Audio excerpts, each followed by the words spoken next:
El Señor esté con ustedes. Evangelio de nuestro Señor Jesucristo según San Juan.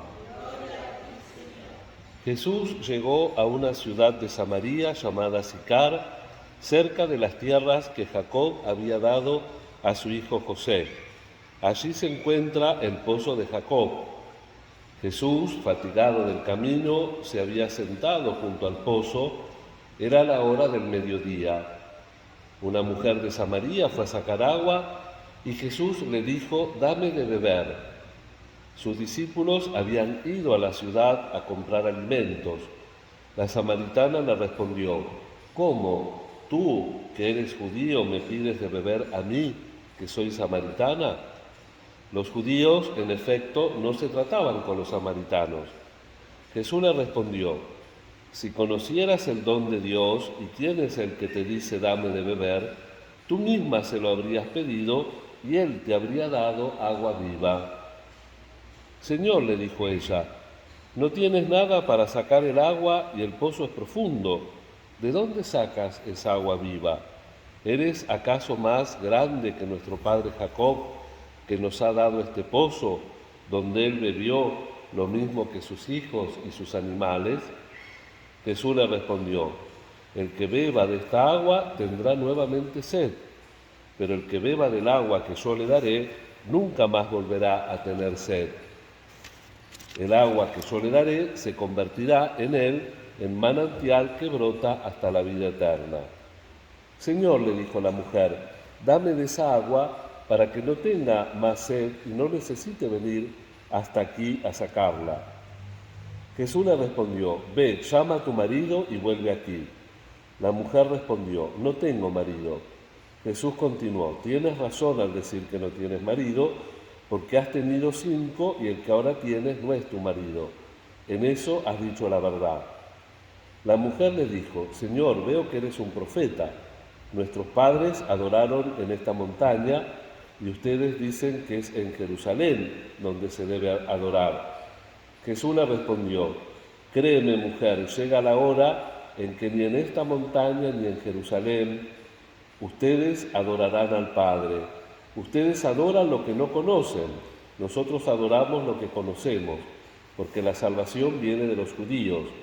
Pero la hora se acerca y ya ha llegado en que los verdaderos adoradores adorarán al Padre en espíritu y en verdad, porque esos son los adoradores que quiere el Padre.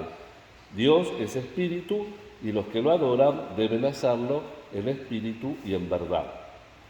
La mujer le dijo: «Yo sé que el Mesías llamado Cristo debe venir. Cuando Él venga nos anunciará todo». Jesús le respondió: «Soy yo el que habla contigo». En ese momento llegaron sus discípulos y quedaron sorprendidos al verlo hablar con una mujer. Sin embargo, ninguno le preguntó: «¿Qué quieres de ella?», o «¿Por qué hablas con ella?».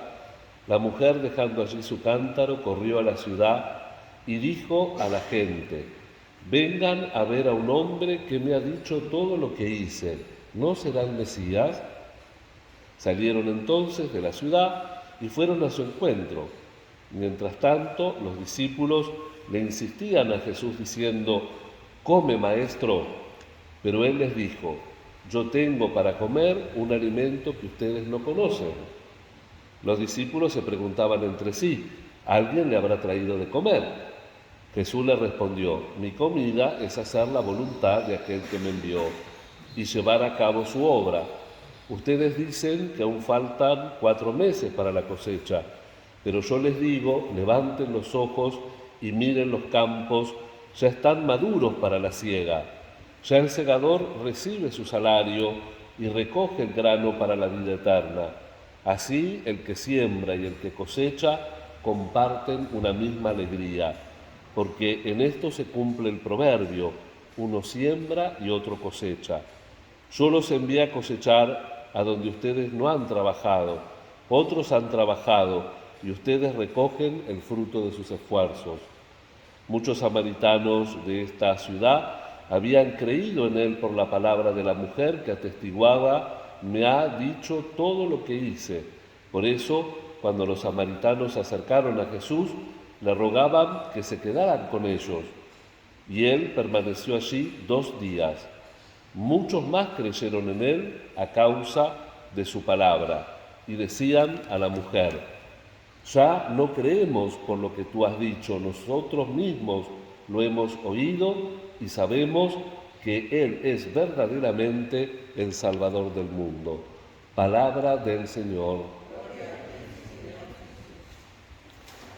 Queridos hermanos, este hermoso Evangelio de la Samaritana en el pozo de Jacob, que es característico de este ciclo A que estamos viviendo.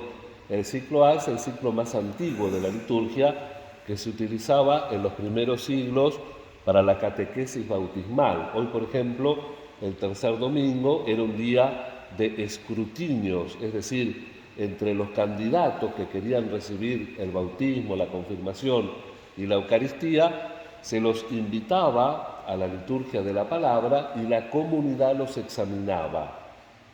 No es como ahora que nosotros repartimos sacramentos y que sea lo que Dios quiera. Si vuelven, vuelven, si no vuelven, no vuelven.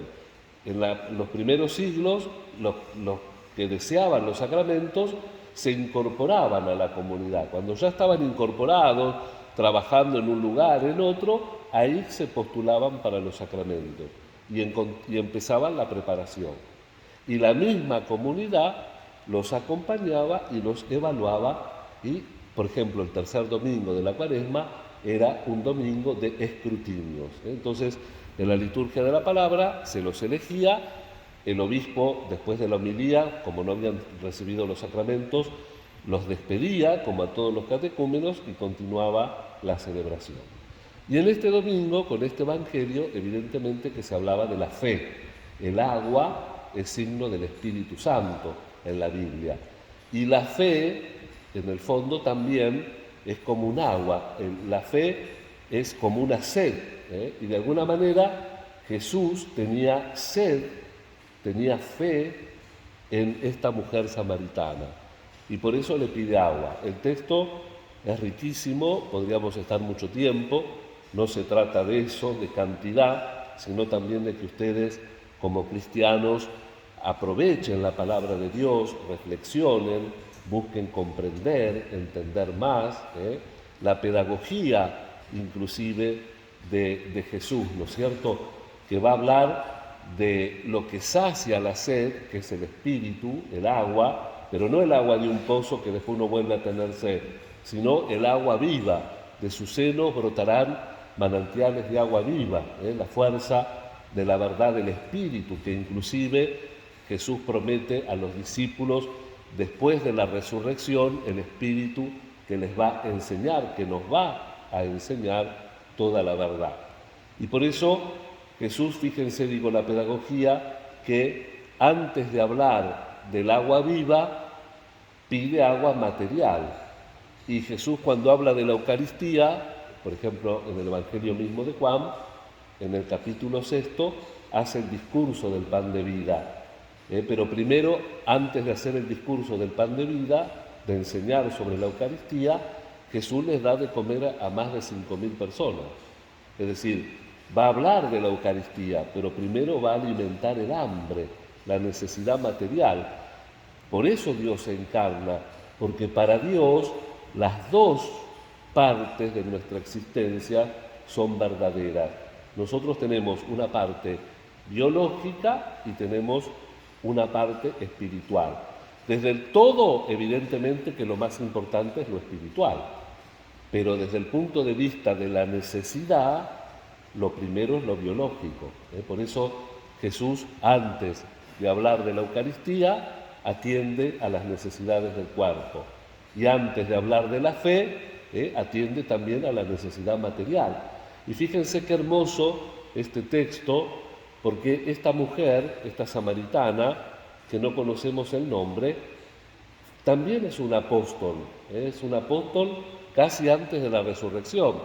Y no solamente una apóstol, sino que es una fundadora, porque funda la comunidad cristiana de Samaria. Es decir, ella va a testimoniar el encuentro con Jesús, esa intuición que Jesús tuvo sobre la vida de ella, cuando a propósito le dice con respeto como corresponde, dice Jesús, llama a tu marido, y ella le dice, no tengo marido, y entonces ahí muestra que Jesús ve mucho más allá de lo de afuera, y le dice, tenés razón, en esto dijiste la verdad, porque tuviste 5 y el que ahora tenés no es tu marido. Y ella queda impresionada, me ha dicho todo lo que hice. Ve adentro, Jesús, que tiene sed de la fe de esa mujer, ve adentro de ella y ve el potencial que tiene también para recibir esa fuerza, esa iluminación del Espíritu, esa agua viva que brota para la vida eterna. Hermanos, pidamos en esta Eucaristía la gracia de nosotros también tener sed del Señor. Nosotros tenemos esta doble realidad mientras vivimos en este mundo. Tenemos una realidad natural, biológica, y tenemos una realidad espiritual. Tenemos que tratar de vivir y de integrarlas. A veces en clase yo digo que no tenemos que disgregarnos mucho porque si no podemos hacer ridículos. Nosotros no somos un ángel con un mono a cococho, o al revés, un mono, un simio con un ángel a cococho, sino que somos las dos realidades, la realidad de la biología y la realidad de la espiritualidad. Y por eso Jesús se encarna, y por eso nosotros tenemos, evidentemente, en el orden, vuelvo a repetirlo, en el orden de la necesidad, muchas veces están las necesidades materiales, pero no porque seamos materialistas, sino que, como decía San Juan Crisóstomo, da de comer al que tiene hambre, porque si así no lo haces, lo matas. Y si lo matas, ¿cómo lo catequizas? Es decir, desde la necesidad, a veces lo económico, lamentablemente, es lo primero.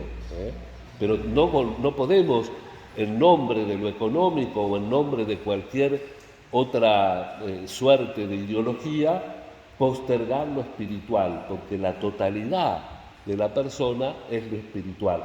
Y por eso esta mujer supera los espacios. Nosotros ahora estamos hablando del feminismo. Es cierto, si nosotros, Avant la lettre en este caso, San Juan es un evangelista feminista, porque fíjense el papel preponderante que le da a la mujer, a la mamá de Jesús, a la mujer en general. Fíjense que en los sinópticos, a la mitad de los sinópticos, el que dice que Jesús es el Mesías es Pedro. Dice, deteniéndose, dice, ¿ustedes quién dice la gente que soy yo? Algunos que Juan el Bautista ha resucitado, otros que... Y se levanta Pedro, dicen los sinópticos, Mateo, Marcos y Lucas, y eres el Mesías. Y en el Evangelio de Juan ese paso no está, pero a la mitad del Evangelio está la declaración de que Jesús es el Mesías. ¿Y quién la hace? María, la hermana de Lázaro. Cuando muere Lázaro, a la mitad del Evangelio, le mandan a decir a Jesús, el que tú quieres ha muerto. Y dice que Jesús lloró. Y entonces los discípulos medio como que lo tenían contener. Dice, pero vamos, porque esta muerte es para la gloria de Dios. Y cuando va de camino, cuando va llegando, sale María, una de las hermanas, al encuentro de Jesús y le dice, Señor, si hubieras estado aquí mi hermano no hubiera muerto. Y dice, Lázaro va a resucitar. Y ella dice, sí, sé que va a resucitar al fin de los tiempos. Y le dice, ¿no te he dicho que si crees verás la gloria de Dios? A Marta, me parece que dije María. Le dice a Marta, Marta, ¿no te dije que si crees verás la gloria de Dios? Y entonces ella dice, sí, tú eres el Mesías, el Hijo de Dios, el que debería venir al mundo. La confesión de fe en el Evangelio de San Juan la hace una mujer. ¿Quiénes van a anunciar en el Evangelio de Juan, en la mañana de la Pascua, entre perfumes que van a hacer la unción del cuerpo de Jesús, la resurrección de Cristo? Las mujeres. Y esta mujer, que pensémoslo, cómo trasciende, es fundadora. Los samaritanos literalmente no se podían ver con los judíos. Y sin embargo, Jesús trasciende todas las costumbres, todas las limitaciones del tiempo. ¿Por qué? porque atiende a la totalidad del hombre, no algo, no una ideología, no una porción, sino todo. Nosotros a veces jugamos con las cosas. Entonces, bueno, yo voy a hacer esto y lo hacemos ultranza, aunque parezca raro, lo hago igual, pero que somos pequeños. Pero Jesús sabe que nosotros somos pequeños, pero como va a decir Pablo, sabe que también podemos llegar a su estatura. Dice Pablo, tenemos que llevar a la madurez, a la estatura de Cristo, capaz de atender las necesidades materiales y espirituales de todo aquel que lo necesita. En este domingo también, hermanos, pidamos por nuestro Papa Francisco, que el 13, hace 10 años, que fue elegido pastor de la Iglesia Universal, obispo de Roma, y hoy en Luján, a las 11 de la mañana, creo que más de 30 obispos van a concelebrar la misa, pidiendo por él, también por los hogares de estos niños necesitados, pero también especialmente convocados por el aniversario del Papa Francisco. Y en nuestra Eucaristía pedimos por él, pedimos por nosotros, por nuestras necesidades y por todos aquellos que se han encomendado a nuestra oración. Que así sea.